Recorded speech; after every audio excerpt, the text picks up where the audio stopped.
There are beings born before our histories, creatures whose lives began when the first stars burned. One of them looked down upon our world and chose to step into it. Her name is Soraka, a celestial who gave up the cosmos, who traded perfect, distant light for the mess and the miracle of mortal life. Soraka didn't arrive through birth and childhood like we do. She was of the celestial order, a consciousness woven from starlight, guided by an empathy so vast it was almost a burden. For ages, she watched the newborn civilizations of Runeterra push, strain, and learn. The suffering of ordinary lives, the hunger, the wounds, the grief, cut through her cosmic calm. While others of her kind admired the grand patterns of fate, Soraka saw faces, names, and individual lives. She decided to descend, not to rule, but to heal. That single decision changed everything. To become mortal, even partially, is to feel hurt and hope in ways a star never can. She was no longer just a spectator. She was now part of the story.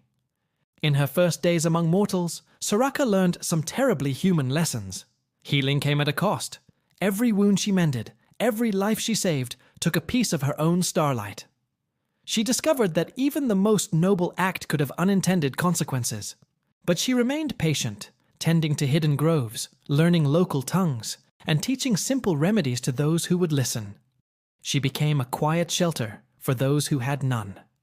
Her empathy didn't make her naive. It grounded her actions.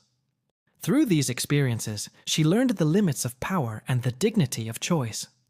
Instead of imposing celestial order from above, she taught people how to care for one another. She fostered resilience, not dependence.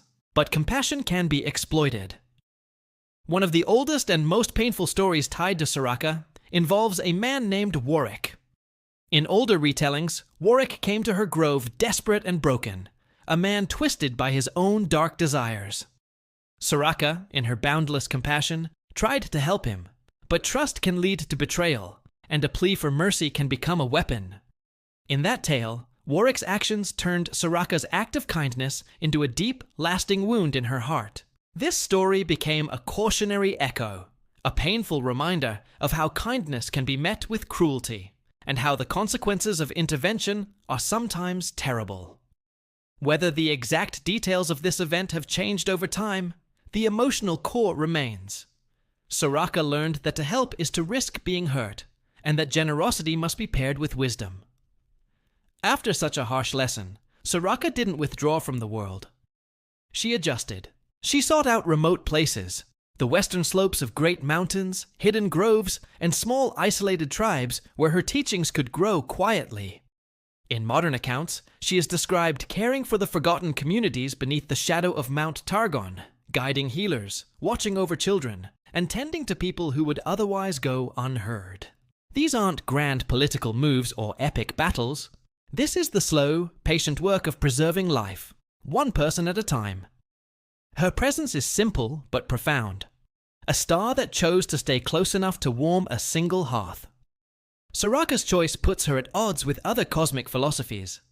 Beings like Aurelian Sol, and even the Targonian aspects, understand the universe through grand designs, patterns, and celestial order. They see the big picture.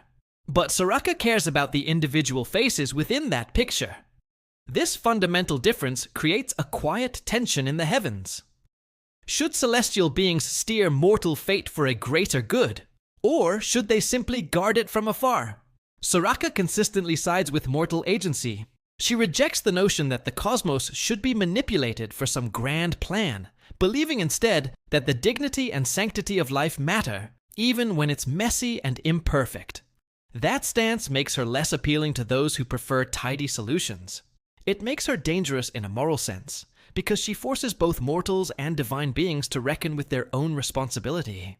Over time, Soraka's path has crossed or shadowed others whose stories brush against the same sky. The figures of Targon, mortals who channel celestial power, share a thematic space with her.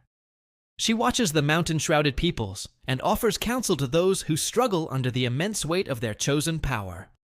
The dramas of Pantheon, S-Rage or Tarek S-Duty, play out against the same cosmic backdrop. But Soraka stands apart. She is not an avatar of an aspect. She is a witness and a teacher. She serves as a constant reminder that the gifts of the stars do not remove the need for compassion at ground level. Power is meaningless without empathy. Soraka's deepest relationships are rarely with the epic heroes of history. They are with the villagers she has healed, the apprentice healer she has trained, the child who learned from her how to care for a wounded animal. These small stories accumulate into a life of profound meaning. She weeps for lost communities and rejoices for those who rebuild. Her influence spreads not like a tidal wave, but like a quiet, steady stream, creating a culture where people learn to bind wounds, shelter the lonely, and choose mercy. For Soraka, this slow, cultural shift is a victory in itself. Because when measured against the scale of eternity, saving a single life is never a small act. But this devotion has come at a great cost. Soraka carries grief the way a traveler carries a scar. She must watch those she helped make awful choices, see cruelty repeat itself, and accept that her intervention sometimes produces difficult trade-offs. She endures a profound loneliness, for she is not fully celestial, yet not wholly human. She exists in between. But this status is both a penance and a gift. It allows her to understand both the star's cosmic view and the ache of the human heart.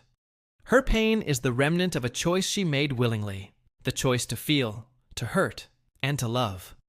Soraka's story is not an epic of conquest or a tale of great armies. It is a lesson in humility. It teaches us that the most profound bravery can be the simple willingness to remain compassionate when the world rewards hardness. She walks between worlds, a star who chose the dirt beneath her feet, the mud, the blood, and the tears. In doing so, she teaches one of the oldest truths in the universe, that mercy is not weakness. It is a form of courage that reshapes lives in quiet, lasting ways. She is a being who traded the heavens for the chance to heal one life at a time. That is Soraka's gift, and her burden. Thank you so much for joining me on this journey into the heart of one of Runeterra's most compassionate beings. If you enjoyed this story, please consider liking the video and subscribing to the channel for more lore dives like this one.